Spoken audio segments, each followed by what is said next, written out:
Labas rytas, mano vilčiai, draugai.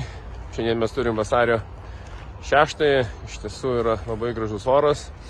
Sakyčiau, šiek tiek šalta, šiek tiek žvarbu, bet oras iš ties yra nerealus, smagus. Ir šiandieną turiu tokią įdomią, sakyčiau, dieną. Tai yra ta diena, kada ryte bus proga nunešti dokumentus Vyriausiąją rinkimų komisiją ir pamėginti užsiregistruoti į kandidatus į pretendentus, kad tapčiau prezidentu. Iš tikrųjų, kaip ir sakiau prieš keletą savaičių, tai, sakyčiau, labai keistas ir apgalvotas, bei kartu ir teisingas sprendimas. Todėl važiuodamas ir susitikdamas su žmonėmis paskutinėmis savaitėmis tikrai pamačiau, kad vis daugiau ir daugiau žmonių nėra abejingi tai, kas vyksta mūsų valstybėje. Nėra abejingi piketams, nėra abejingi žmogaus teisų pažeidimams, nėra abejingi, kad vis labiau ir labiau politikai nutolsta nuo visuomenės, nutolsta nuo žmonių.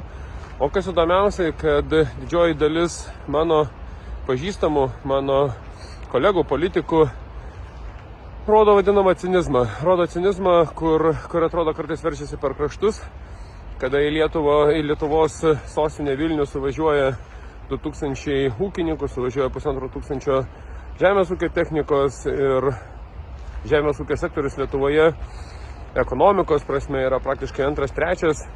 Nei vienas šalies vadovas, nei vienas šalies reprezentuojantis asmuo net nesugeba susitikti su žmonėmis.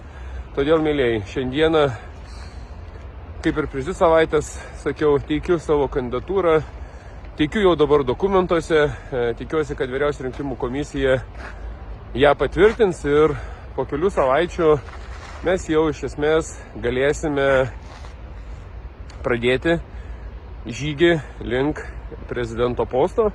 Tai yra rinkdami parašus, kurių iš ties labai reikės daug. Todėl dar sykį noriu visų labai jūsų paprašyti palaikymo, pritarimo ir kada jau vasario 20-22 dienomis Vyriausioji rinkimų komisija išduos parašų rinkėjo lapus, labai prašysiu jūsų palaikymo.